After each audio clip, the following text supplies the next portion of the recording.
Oh, I know what you're doing. Okay. Well, I'm not doing anything. I know what you're doing. I asked all of my friends up here. I got your number, bitch. My name's Barbara Jean. I'm your #1 transvestite of USA. I'm just catching up on my Spanish. Give us a 12. Give us a 12. You back the fuck up, bitch. Yeah. Thank you. Oh, that's prison time. Look at the knee pads, look at the knee pads, get the knee pads.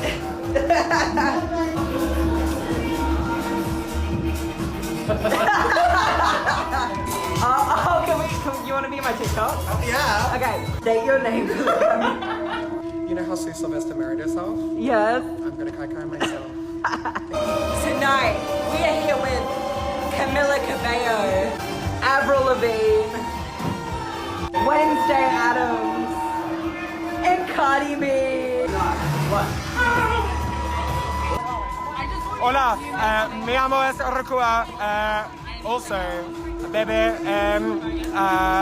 te quiero.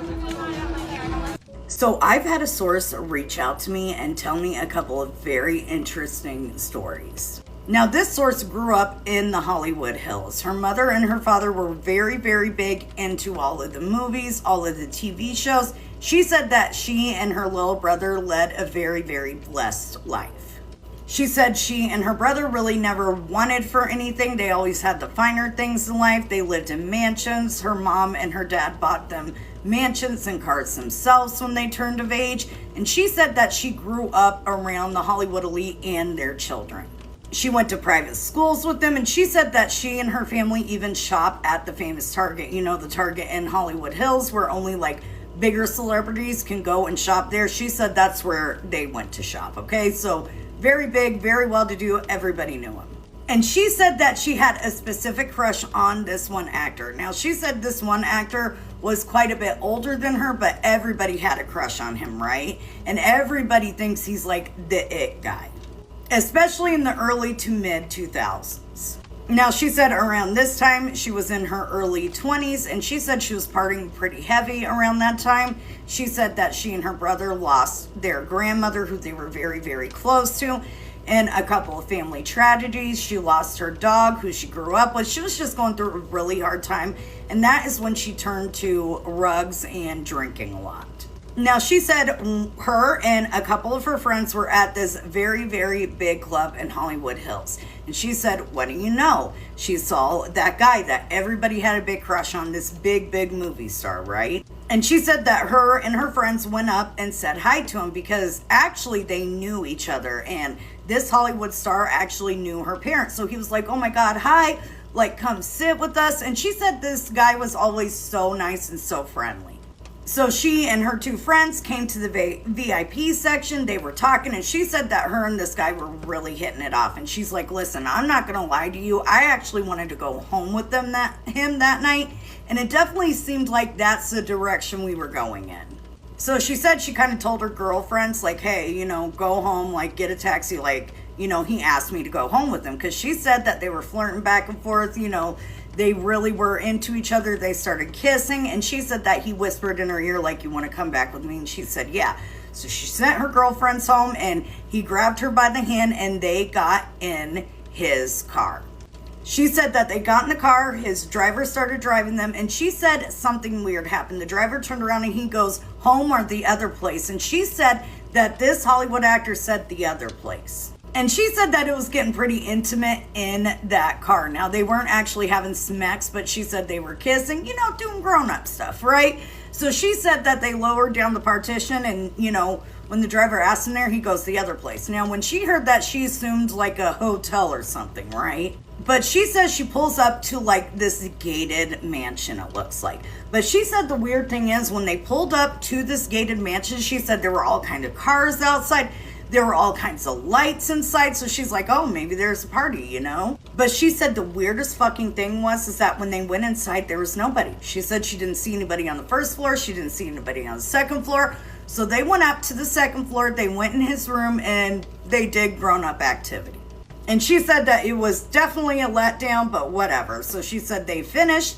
And then when she was going downstairs to go home, he was like, hey, do you want to come down to the basement? I want to show you something. I have a bunch of like pinball machines, you know, I have a bunch of retro stuff. And she's like, yeah, I'd love to. She said they go downstairs. She said he opens up the door, and she said there's all kinds of people in all kinds of different states of intimacy and undress. But she said, here's the weird thing. She said that down in that basement, it was like nothing. Everything was bathed in red light. It wasn't like lights. She said it was red lights. And she says she looks over to the corner of the room, and she says that she sees a woman standing up. There are 3 men that are sitting crisscross applesauce around her while she's standing up. And she said that she took a knife and she started her palms doing this, and the men started opening up their mouths for the red stuff to come in their mouths, if you guys get where I'm going with this. Now, again, all this is alleged. I know I keep on saying it, alleged for entertainment purposes only. I did not independently verify any of this information. And she said that she was shocked. And she said that this guy turned to her, this Hollywood actor, and he's like, turned you on, doesn't it? Do you want to be my little sacrifice tonight? And she said that as she was looking around, she saw all of these really strange monstrosity paintings that were all lining the walls. And she said she remembers this one painting. She said that this painting, it was huge, right? And it looked like there was this woman on a hill, and she was naked, and she was holding a baby. And she said at the bottom of the hill in this painting, there's this big, black, huge demon with this big mouth open, and it looked like the mother was about to drop the baby into this monster's mouth. And she said all over the walls too, there were these big horned heads. She said it wasn't like deer, it was bigger than that. She said, I can describe it none other than it looked like the devil was looking at you times 12. She said there was like 12 of these heads all over the walls, and she said she got absolutely panicked and screamed.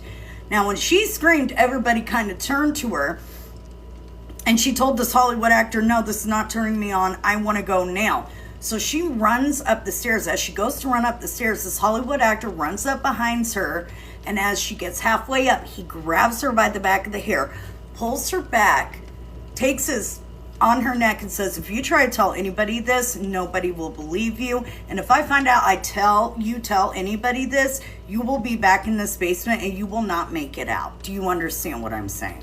And she said, yes, just let me go and I won't tell anybody. And she said the whole time that they're walking up the stairs, because she said he's holding her arm by now. Now, he did let her go from her neck and everything, but he was holding her arm as they walk upstairs, and the whole time he's telling her, I'm the biggest movie star. Nobody's going to believe you. You know, if you tell anybody this, they're going to think you're a liar. I'll just tell everyone about your drug problem, and I know where you live. And he repeated her address back to her. He repeated where she goes to school, everything. And she said she was shocked because she didn't disclose any of this information to him.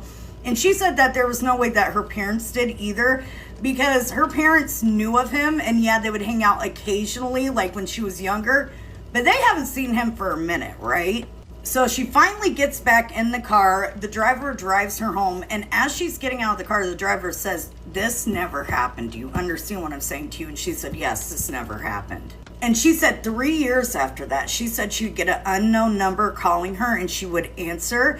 And then she would just have this voice distorted, person on the other line saying how they wanted to sacrifice her, saying all the evil things they wanted to do for her. And they said that it would actually be a good thing, and all she had to do was say yes and sacrifice herself, and then the greater good would happen, and her family would be looked after, and the gods would favor her. And she got her phone number changed 4 different times, and she said that she would get this phone call like once every 4 months for 3 years. And she said this threw her into a spiral, and she said that her rug addiction got even worse to the point where she had 3 overdoses. Now she's better now. She has a family. She's striving. She actually helps people who are on rugs. Her and her parents opened a rehabilitation center, and they're really doing good work. But she said that Hollywood is evil, and actually her parents got out of that too because they believed it too. And she said that those kind of parties happen all the time. And she said that you don't even want to know the things that these people do. And again, I just want to tell everyone this story is all alleged, but y'all, I believe it. I believe everything this girl's saying, because this is not the first story I've heard like this, and it definitely won't be the last. But let me know what you guys think down in the comments. Hi, my name is Karma. I am a former burlesque performer and musician, and I'm going to tell you a scary story about something that actually happened to me, and the drama that ensued in the local drag scene and burlesque scene with receipts. It all started when I came home after playing a New Year's Eve show. Me and my partner had already gotten to bed, and it was about 2:30 a.m. we started hearing scratching on our door. We looked at each other because we thought it was odd. We weren't expecting anybody, nor were we trying to party. And then the handle started jiggling, and before we knew it, someone was trying to break down our door. I'm going to continue with part 2 and give you all the juicy details. But first, I'm going to show you an actual clip from what happened that night, and I want you to tell me what you would do in this situation.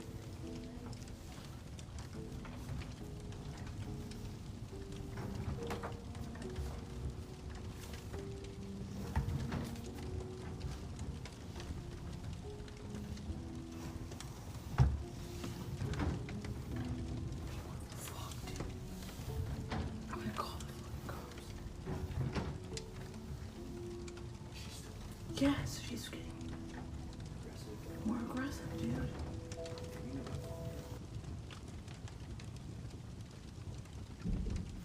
Oh my god. She's gonna break down the fucking door. This guy I met on Grindr keeps leaving dead things in my apartment. Hey there, welcome back to Pink Hair Ain't Scared. I'm Marge, your spooky drag storyteller. Let's dive in to another scary story. I recently moved to southern Ohio, and, well, when you open the apps in a new area, you're basically fresh meat. So I met this guy who only came over after midnight. He was polite, but barely said a word, which isn't too weird for the apps, you know. Just intense eye contact, and these strangely worded texts like, "Are you receiving visitors tonight?" But it's rare to find someone who uses full sentences, so I just went with it. I thought maybe I was just being overdramatic, until I started finding things after he left. The first time, it was 3 tiny bones on my windowsill. I thought maybe my cats were responsible because they like to sit by the window, but I was wrong. Next, I found a bundle of black feathers on a keychain sitting on the bathroom sink. Maybe he forgot it. But the weirdest was the third time. A chicken heart, right in the middle of my folded up bathroom towel. At least, that's what I think it was. There was no blood. I freaked out. But honestly, the apps set your weirdness tolerance way higher than it should. I found every excuse and allowed it to go on for too long. So I blocked his number and profile and hoped he would go away. A few days later, there's a knock at my door at 1 a.m. It's him. I open the door and I ask, "Why are you leaving this stuff?" And he goes, "I thought that's how your kind shows gratitude when invited inside." I laugh. My kind? He just says, "Bottoms from the city, you like to decorate." That's when I realize this guy has been studying me. How did he know that I just moved here from New York? Anyway, I shut the door on him and lock it. I shout, "Don't come back." Then I block his number and try to forget. But a few weeks later, I went to grab my hoodie in the closet, and I find a little glass bottle wrapped in red thread and dried wax in the front pocket. Inside there are more tiny bones, some moss, a silver earring, and 2 folded notes. I take them out, and one had my full name on it, including my middle name, which I never use. The other one said, "Thank you for inviting us in." Do you have a scary story you'd like to submit? My email is down below. Hope to hear from you soon, and stay tuned for another scary story. The creature outside my window had empty eye sockets, and a neck long enough to reach the second floor, and it was staring right at me. Hey there, welcome back. Pink Hair Ain't Scared. I'm Marge, your spooky drag storyteller. Let's dive in to a true scary story. Me and my online friends would usually play games late at night to ghost hunt in popular games like Feather Family. This was back when ghost hunting was more popular, around 2024. It was 1 a.m. when my friend messaged me saying that me and the others should try ghost hunting at 3 a.m. The plan was to summon ghosts that people claimed were fake. I agreed, since I needed more content for an old ghost hunting channel I had. Later on, we got everyone to log on a few moments before 3 in the morning. Like usual, I started recording. We did the average intro and summonings. Other than a few audio clues, no one claimed to have seen anything weird, and we just confirmed it was fake. Right when I was logging off, I walked upstairs. The moment I looked at my window, I froze. From what I remember, there was some kind of swampy yellow creature with empty eye sockets. Its neck was long enough to reach my window, if not longer. It also had some kind of black mold on it. I paused before quickly closing the window and the blinds.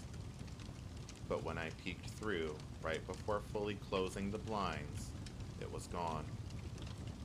In the morning, I went to check the recording I saved of the ghost hunt so I could edit and post it. But I couldn't find the recording on my phone, even though I know I recorded it and saved it. After that, I never saw the creature again, even after summoning the same ghost me and my friends had claimed was fake. Do you have a scary story you'd like to send in? My email is down below. Hope to hear from you soon, and stay tuned for another scary story. The thing from my dream might have been real, and the worst part is, it was living in the preschool bathroom at my church. Hey there, welcome back to Pink Hair Ain't Scared. I'm Marge, your spooky drag storyteller. Let's dive in to another scary story. My family went to this old church in a small city in Massachusetts. From the outside, it looked normal and even respectable. The sanctuary had polished wood pews, chandeliers, decent carpet, and that old church smell. The fellowship hall was big and echoey, with folding tables, metal chairs, and a kitchen that always smelled like burnt coffee. Then, there was the attached preschool wing. It had 2 levels, and the basement part always bothered me. Concrete block walls, waxy vinyl floors, kids' drawings taped along the hallway. My siblings and I had gone to the preschool there when we were little, and even then, I hated the basement bathrooms. I couldn't explain it. I just knew I did not like being down there alone. When I was a teenager, I had a dream that stuck with me for years. In the dream, I was standing alone in the empty fellowship hall. The lights were off, but I could still see this gray-white smoke moving through the room. It moved like church incense, slow and curling, yellowed at the edges. It drifted toward the preschool stairwell, and right before it reached the door, it gathered itself into the outline of a figure. Just for a second, then it came apart. I woke up terrified. When I tried to talk about it, my family said it was just a dream. My mom told me that I probably scared myself playing hide and seek with youth group. A deacon actually told me to stop talking about ghosts in the building because it was upsetting people. So I stopped. And honestly, I had no problem with that. I was a weird kid. I'm trans, though I didn't have the word for it yet. I was also neurodivergent in ways adults noticed before I understood who I was. I was awkward and sensitive and easily embarrassed. So I tried to forget the feeling that something was wrong in that preschool wing. Years passed. I went away to college for a while. Then, when I was about 25, I started helping at the church again as a volunteer sexton. That sounds more official than it was. Mostly I cleaned up after events, checked rooms, turned off lights, locked doors, and made sure nobody was still inside. One night there had been a rental party in the fellowship hall. By the time everyone left, the building was dark, except for exit signs and a few emergency lights. I had to do the full walkthrough alone. That church was huge. 4 floors, side halls, classrooms, offices, bathrooms, storage rooms, the choir room, the preschool wing, the basement. We were supposed to check every room because people had been found sleeping in the church before. If I found someone, my plan was simple. I was going to leave and pretend I hadn't seen them. I started at the top floor and worked my way down. The building was quiet in that specific church after dark way. The vents hummed. Cars passed outside and threw thin flashes of light across windows. I was using my phone flashlight, and that's when I started seeing it. Small patches of gray-white smoke caught in the corners and doorways. It was yellowed at the edges, and gone when I turned my light directly on it. I told myself it was a reflection, my brain making shapes because I was alone in a church after midnight and already creeped out. At one point, I actually laughed at myself under my breath. Then, I reached the basement preschool hallway. The kids' drawings were still taped up in rows. There were handprint turkeys and Bible verses written by teachers. I checked the classrooms one by one. Then, I headed toward the boys' bathroom. That was when the smell changed. Smoke first, then burning meat underneath it. Not strong, not filling the hallway, just sharp enough to stop me cold. Then, a door shut behind me. The thing is, I had not heard it open. So I turned around, expecting to see a person, but it was not a person. Smoke was coming out of the stairwell I had just used. Only it wasn't moving like smoke should move. It moved like sensor trails in a sanctuary. It curled inward. It gathered around itself like it was wrapping an invisible body, and then it slid past the cross on the wall. My son's imaginary friend was real. Hey there, welcome back to Pink Hair Ain't Scared. I'm Marge, your spooky drag storyteller. Let's dive in to another scary story.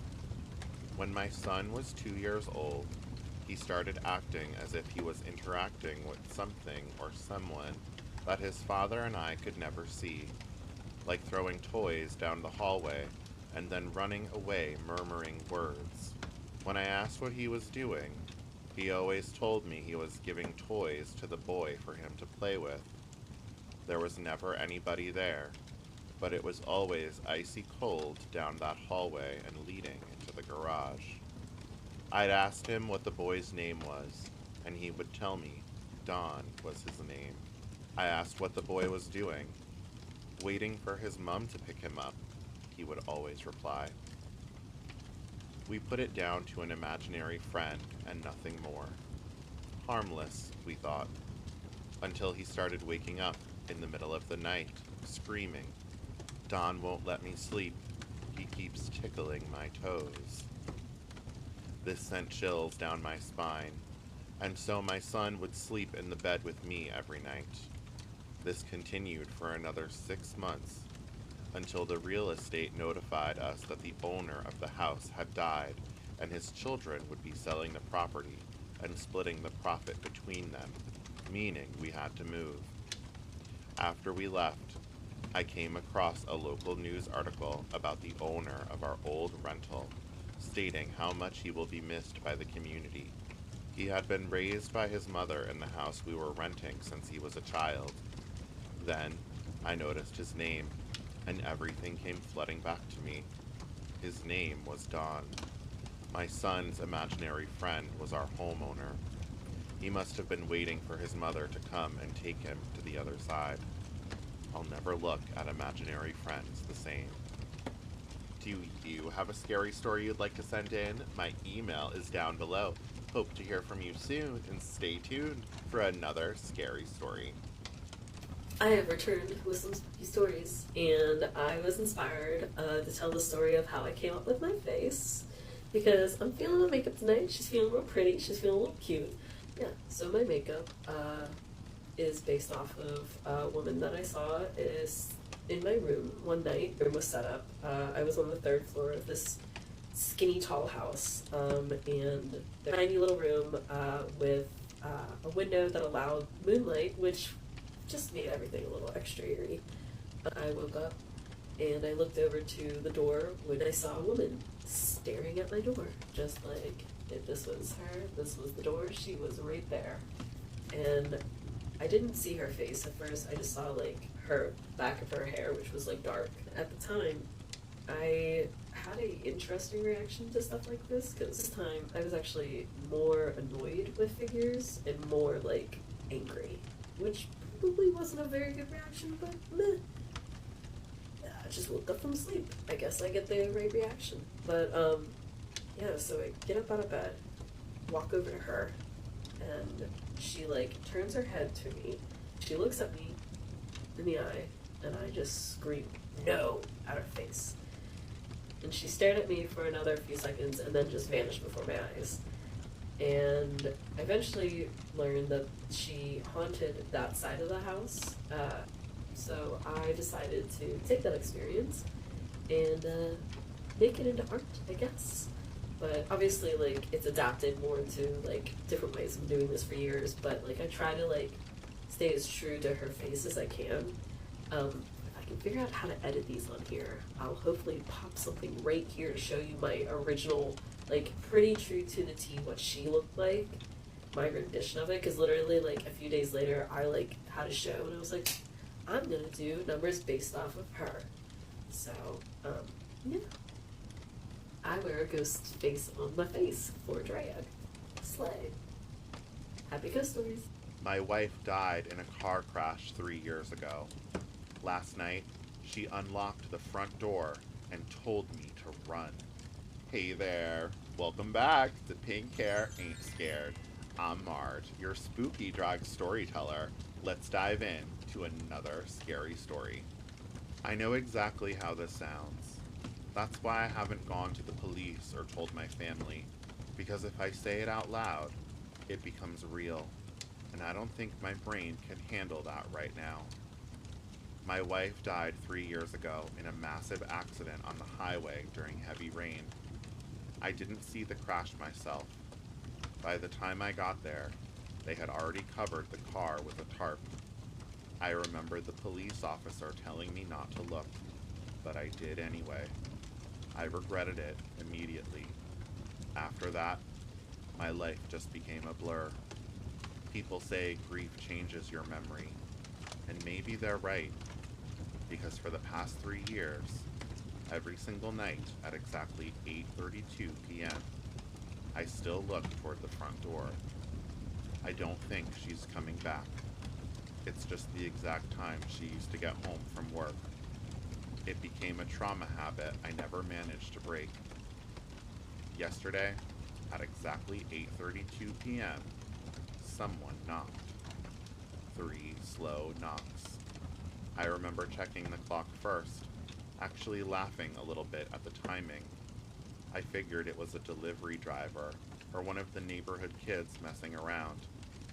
Then, I looked through the peephole. My wife was standing outside.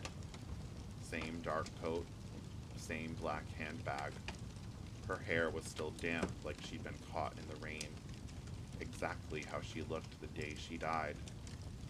For a second, My brain genuinely stopped working.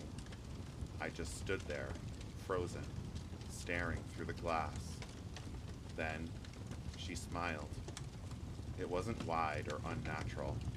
It was just normal. Like she'd come home after a completely ordinary day. And then, she spoke, right through the door. "You're taking too long." That completely broke me. Those were the exact words she used to say whenever I'd leave her standing on the porch. I don't even remember unlocking the deadbolt.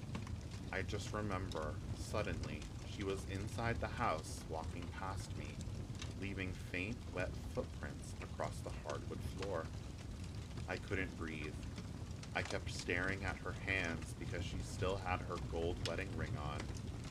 She walked into the kitchen like nothing was wrong and asked why the lights were off. Same voice, same movements. I actually started sobbing and asked her where she'd been. She looked confused, laughed softly, and said, "At work. Where else would I be?" God, part of me wanted to believe it so badly, but something felt horribly wrong. It wasn't obvious, just small things. Tiny pauses before she answered my questions, smiling a fraction of a second too late, blinking less than a normal person does. It felt like watching something trying very, very hard to act human after only hearing descriptions of one. Then, she looked toward the hallway mirror and completely froze. I noticed immediately. She wasn't staring at her own reflection. She was staring at me, specifically at me. Then, she quietly asked, "Who's standing behind you?" My stomach dropped out of my body. There was nobody behind me. I spun around instantly anyway, but the hallway was empty. When I looked back at her, she wasn't smiling anymore. She looked absolutely terrified. Her eyes were locked on the empty space right over my shoulder. She whispered, "Don't let it learn your face." Every single light in the house blew at once. Total darkness. I heard movement in the kitchen. Fast, heavy movement. Then, footsteps. Not one set, multiple. Running and circling the room way too fast to belong to a normal person. I grabbed my phone, fumbled with the screen, and turned on the flashlight. The kitchen was empty. My wife was gone. The back door was standing wide open, with wet footprints leading outside into the dark. But there was something else on the floor too. Another set of footprints. Longer, distorted, and they stopped right behind the exact spot where I had been standing, like something had been looming directly behind me the entire time, just watching us. I didn't sleep last night. I've been sitting in my living room with every light on, waiting for the sun to come up. But tonight, at exactly 8:32 p.m., someone knocked again. 3 slow knocks. And this time, I can hear my wife crying on the other side of the door. Do you have a scary story you'd like to send in? My email is down below. Hope to hear from you soon, and stay tuned for another scary story. The first demon I ever saw was living under the baptistry at my parents' church, and everyone told me it was God telling me not to be that way. Hey there, welcome back to Pink Hair Ain't Scared. I'm Marge, your spooky drag storyteller. Let's dive in to another scary story. Our church was old even then. Painted white walls outside, stained glass that was a little cloudy, red carpet that was faded and worn flat down the center aisle. The hymnals always smelled like they'd been left in a basement. The fellowship hall downstairs smelled like coffee, bleach, mildew, and green beans. I was maybe 12, old enough to know that I was different, but not old enough to say how. Just that people at church already looked at me too long. The boys could be loud and rough and stupid, and that was normal. If I crossed my legs wrong or talked with my hands too much, suddenly the deacons needed to pray over me. One Sunday, after evening service, my mom sent me downstairs to get more paper cups from the fellowship hall kitchen. Nobody liked going down there alone. The basement lights were those long, buzzing fluorescent ones, but only about half of them worked. Past the kitchen, there was a little back hallway that led to the furnace room, a storage closet, and the stairs up behind the baptistry. That part always smelled the worst, like wet wood and dust. I heard something moving up there. It sounded heavy and slow, like somebody kneeling and then standing. I remember thinking one of the deacons was up there, draining the baptistry. I went up the little side steps and pushed open the small door. The room behind the baptistry was barely a room, more like a crawl space with pipes. The wood beams were black, covered in mildew. There was insulation hanging down in strips, and there was something there, not in the tank itself, but under it, curled in the dark space beneath the baptistry, where there should not have been room for anything bigger than a toolbox. At first, I thought it was a person folded up wrong. Then it lifted its head. It had skin like soaked paper, gray but shiny in places, like it had just been pulled from a creek. No hair, eyes too small and too far apart, reflecting the light. Its mouth was open, stretched so wide I could see the gums all the way back, but the teeth weren't human teeth.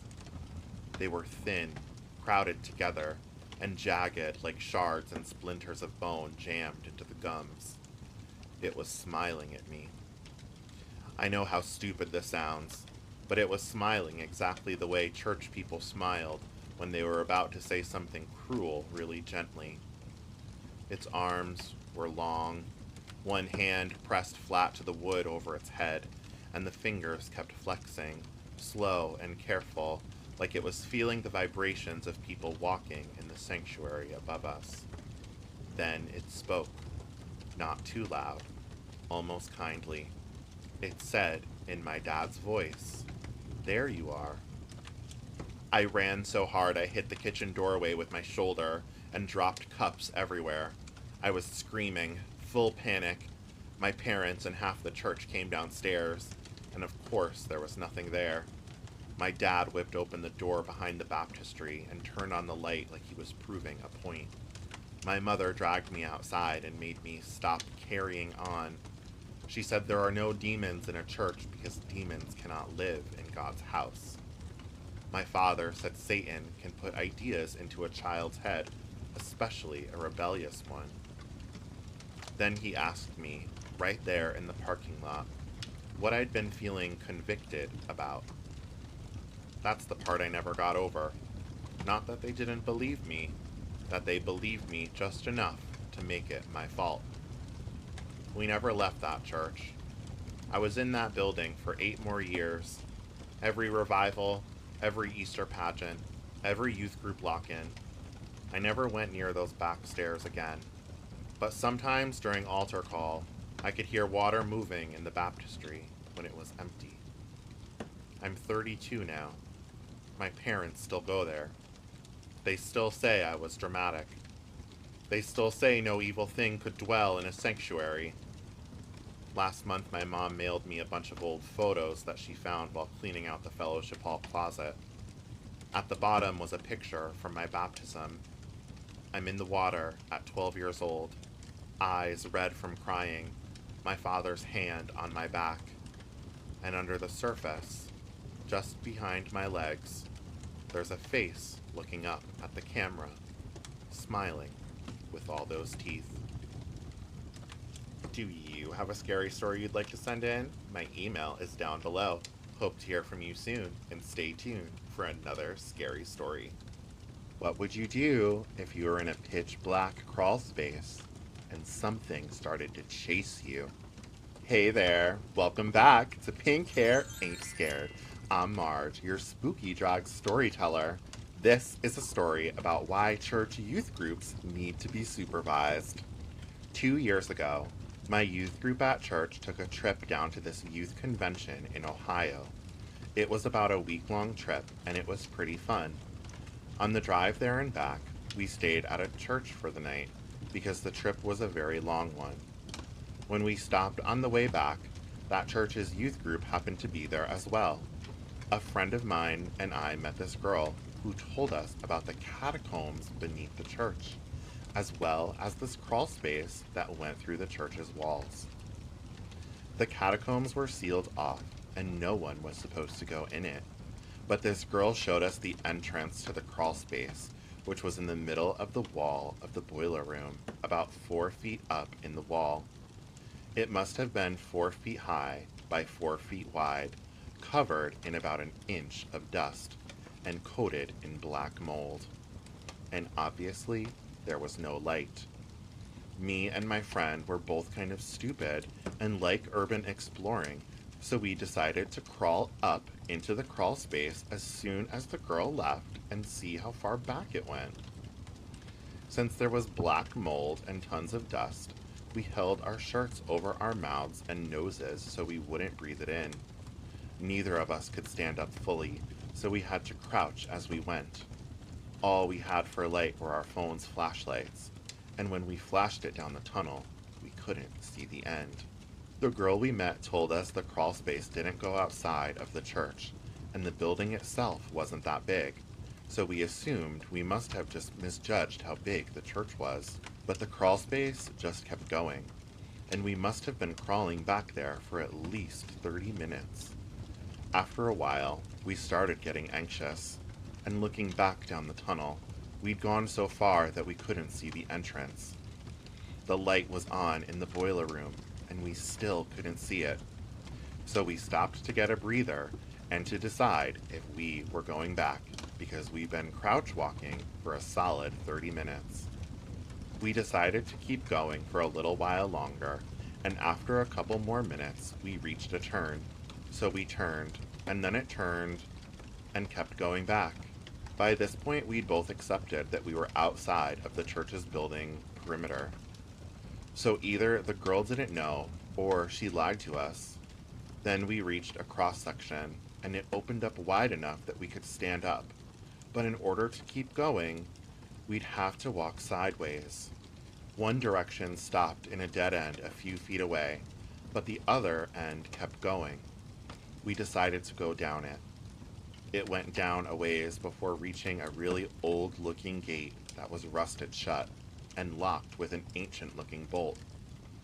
We couldn't open it, and from what we could see, all that was past the gate was a big drop that went down just into sheer blackness.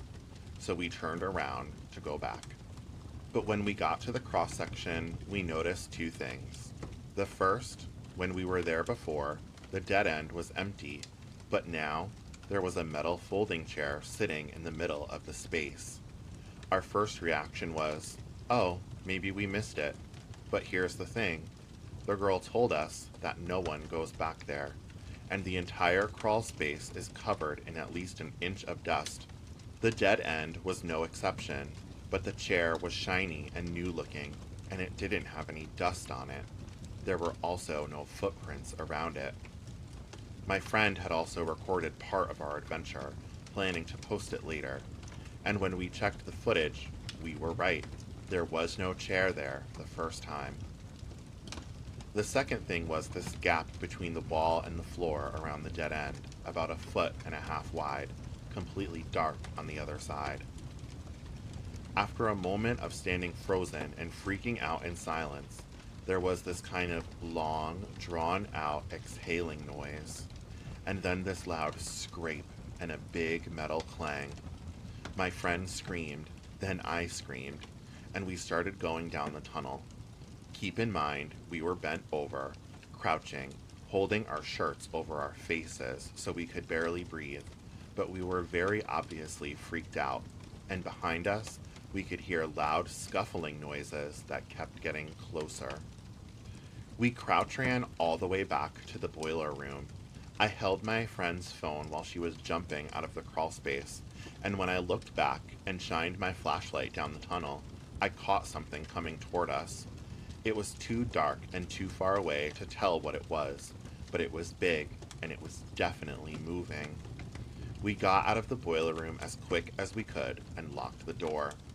When we got back to the youth room, everyone was there. We were the only people in the group who had known about the crawl space. All of the other adults in the church were working elsewhere in the building, and all of the church's youth group members were accounted for. According to the people we asked, no one had gone into the crawl space for years, and they confirmed that, yes, the crawl space only went through the church. To this day, neither of us really know what happened. There was something in that crawl space, and it went legitimately further than the building. And then there's the matter of the chair.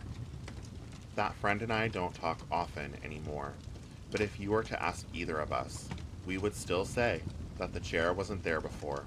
The crawl space went back further than it was supposed to, and something was following us out. I haven't told a lot of people about it, but it still freaks me out to this day. It is by far the creepiest thing that has ever happened to me.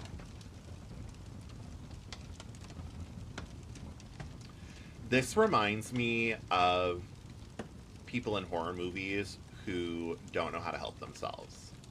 Anyway, if you have a story you'd like to submit, my email is down below. Hope to hear from you soon, and stay tuned for another scary story. My baby brother died, but in our house, it felt like he never actually left. Hey there, welcome back to Pink Hair Ain't Scared. I'm Marge, your spooky drag storyteller. Today's story is from a friend of mine, Witch of the East. Let's dive in. I grew up in a house that was haunted. It was haunted by my brother who died about a week after he was born. My parents always kept him very much a part of our lives, and he was someone we talked about all the time. So this story isn't the first time I saw him or experienced things he would do, but it was definitely the time that he terrified me. Other times he would do things like turn up the music or turn off the lights. Sometimes I would see him out of the corner of my eye, or get tickled while doing homework. There was a time that I did see him directly on, and I know which one of my brothers he would have looked like. But yeah, this time was like nothing else. I am in about 10th grade, so it's 1990. My father has fallen really ill with diverticulitis, to a point that had it not been caught and dealt with, he could have died. The night this happens is the night he is in the hospital having surgery, and I am quite upset. My mother is on her way home from the hospital, and I am on the phone with my then best friend. I remember knowing that my mother is pulling into the driveway when there is suddenly a huge crash coming from the basement. My brothers run downstairs, but I stay on the phone. Then they come running up the stairs, yelling and screaming about something that has gone on down there, and go to get my mother from the driveway. I am pretty upset, and just don't want to deal with another thing that my brother has done tonight. So I just ignore them, stay on the phone, and then go to bed. The next day, I need to do some laundry. My parents have a half-finished and half-unfinished basement. The laundry area is in what we call the back basement, which is the unfinished part. So I go downstairs, walk through the door to the back basement, and put everything in the laundry. That's when I remember the ruckus from the night before, and so I start looking around. Further into the back basement is my dad's work area, a place where he keeps his tools and things. It is also the area where he has been building a model train set with my brothers. It is being built on a large piece of plywood that sits on top of a very old console that belonged to my grandmother. If you're as old as me, you might remember these consoles. They are huge pieces of furniture that have speakers inside them, and in the center part, you lift that up, and that's where the radio and record player are. This thing is not easy to move, and it is very heavy. When I turn the corner into the part of the back basement, my blood literally runs cold, and I freeze. The plywood with the train set is snapped all the way down into two pieces and on opposite sides of the basement, and the console is wedged between the ceiling and floor. All of my brothers are younger than me, and even though they maybe could pull this off, there is no reason for them to do that. The train set model is destroyed, and I still don't think that a 9th grader and maybe a 5th and 6th grader could lift that console and flip it almost completely over, getting it wedged between the ceiling and basement floor. I never ran so fast back upstairs in my entire life. My brother had never destroyed anything in the house before until that night. After discussion, we determined that he was just as upset as all of us, and I guess that's how his emotions manifested. I never really enjoyed the back basement much after that. Do you have a scary story you'd like to send in? My email is down below. Hope to hear from you soon, and stay tuned for another scary story. I still don't know what we saw that night. Welcome back to Pink Hair Ain't Scared. Let's dive in to a true scary story. I'm not posting this to scare anyone. I just need to put this somewhere because it's been stuck in my head for years. This happened when I was 18 or 19. It was a summer night, probably late July or early August. It was warm out, so a friend and I had gotten into the habit of driving around at night just to talk. We do loops outside the city. The kind of quiet, empty roads that cut through the French countryside. No real destination, just driving and talking, windows cracked, music low. One night, it was around 1:30 a.m. The road was completely empty. No streetlights, no visible houses, just open fields on both sides. We were going slow, maybe 50 kilometers per hour, talking about something personal. And then suddenly, my friend hit the brakes. He didn't yell or panic, just a sharp, reflexive stop. And there in the headlights, I saw a man crossing the road. He came out of the field to our left, walking towards the field on the right. What immediately struck me was that he was completely naked. His skin was an oddly pale, flat beige, almost like a dull gray. But that's not what stuck with me. It was the way he moved. He didn't walk like a drunk or someone hurt. It was more like he didn't weigh anything. His steps were slow and floaty, almost like he was forcing his body to move forward. His arms hung loose, his head tilted slightly down. He never turned toward us. No reaction to the lights, the sound, nothing. He crossed slowly and disappeared into the field on the other side. We were silent for a couple of seconds. Then my friend muttered, "Was he naked?" and suddenly accelerated. We drove back toward the main road, not saying much. I wasn't scared exactly, but I felt this deep, uneasy knot in my stomach. Like what I saw didn't make sense. Not just the man, but the entire moment. The next day, out of curiosity, we went back in the afternoon. We recognized the spot easily because of a twisted tree by the roadside. But when we looked around, there was nothing. No trail, no path, no house nearby. Just two big fields and the same quiet road cutting through. I have no rational explanation for what we saw, but I know what I saw, and I know it wasn't normal.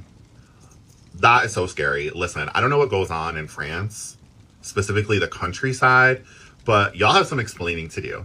Anyway, if you have a story that you'd like to send in, my email is down below, and stay tuned for another scary story.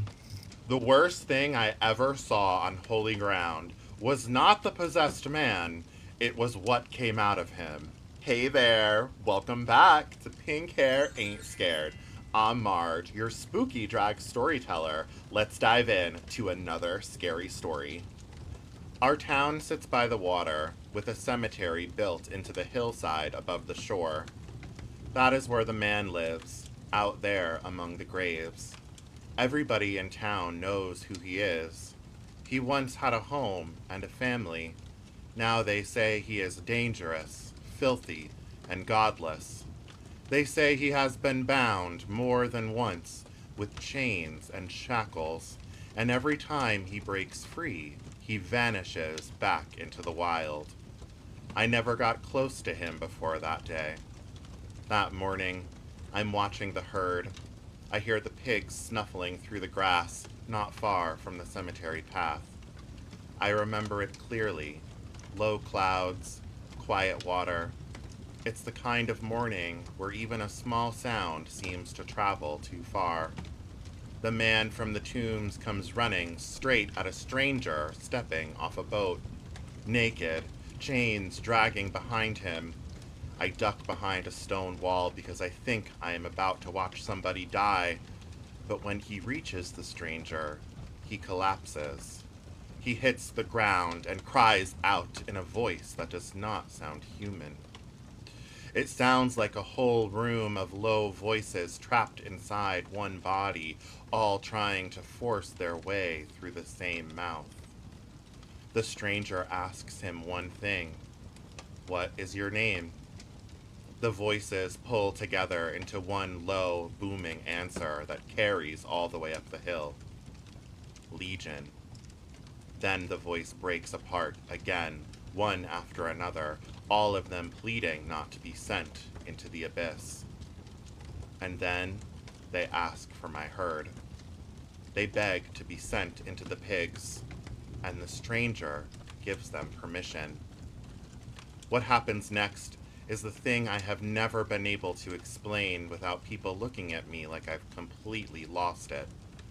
The man on the ground arches his body so violently that it looks like something inside him has hooked every bone at once and is trying to pull him upward from the inside. His mouth opens wider than it should. A visceral and wet sound tears from his mouth. Then I see the moment it comes free. Something black and shifting heaves up out of him. Every time it folds in on itself, faces push through. Dozens of them, mouths open wide, eyes rolled white. I can hear screaming inside it, but none of the screams last long enough to make sense. Then the whole dark mass drops low, skims its way uphill, and slams into the herd. Every pig jerks like it has been struck from the inside. Their heads snap up. The whole hillside erupts in squealing. Then they run, not scattered, but together, like an army, straight down the steep bank. I chase them halfway before I realize it is useless. One after another, then all at once, the whole herd throws itself into the water. The splashing is enormous, then frantic, then less. Then the water goes still. That herd is my work, my income. Maybe it is mercy for the man from the cemetery, but it does not feel merciful to me. When I turn back, he is sitting up. Somebody has covered him. Somebody has given him clothes. And there he is, at the stranger's feet, calm and clear-faced, like he has come back to himself all at once. That should comfort me. Instead, it scares me, because if a man can be restored that completely, then something has come ashore with an authority that I do not know how to name. By the time we get back to town, word has already spread. People come out to see the water, the empty hillside, the man sitting there whole. And here is the part nobody wants to admit. They were more comfortable when he was possessed. When a person is broken in a way that everybody recognizes, people know what to do with him. They can fear him, pity him, cast him out. But restored? That unsettles everything. So the talk starts. Some call the stranger dangerous. Some say nothing good would destroy property like that. Some say I imagined half of it.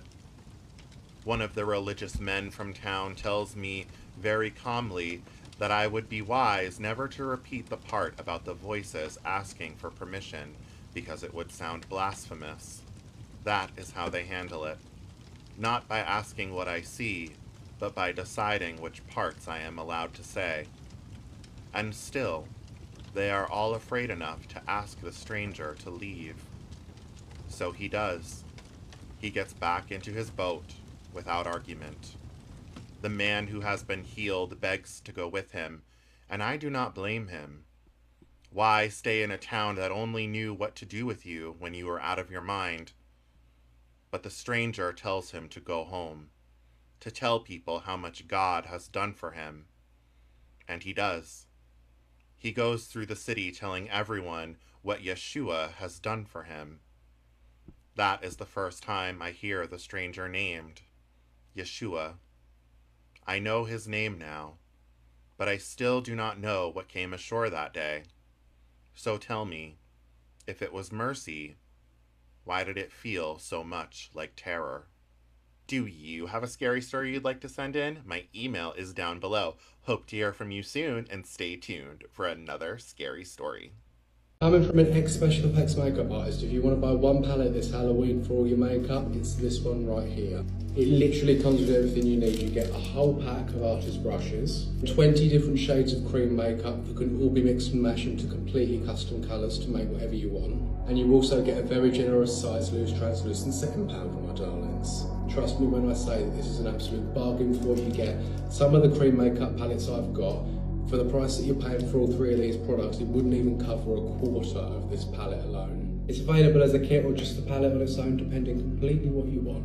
If you want to level up your makeup game this Halloween, my darlings, I'll leave a link down in the bag down there. Just click on down and go and have a look for yourself. If you haven't already, make sure to hit that follow button so you can be one of the first to see my absolutely killer content this Halloween. And until next time, my darlings, behave yourself, don't do anything I wouldn't, and I'll see you soon.